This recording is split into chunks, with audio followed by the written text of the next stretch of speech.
Asahan pa rin ang mas mainit na panahon sa unang bahagi ng Mayo ayon po yan sa Pag-asa.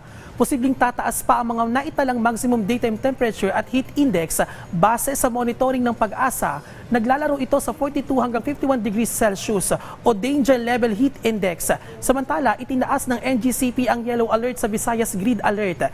Nasa 18 planta dito ang hindi gumagana. Pero tinanggal din ito bandang 1:00 ng hapon matapos magkaroon ng increased capacity mula sa Mindanao patungong Visayas. Samantala, base sa monitoring ng Pag-asa, tumataas ang posibilidad na magkaroon ng La Nina, partikular sa mga buwan ng June, July at August.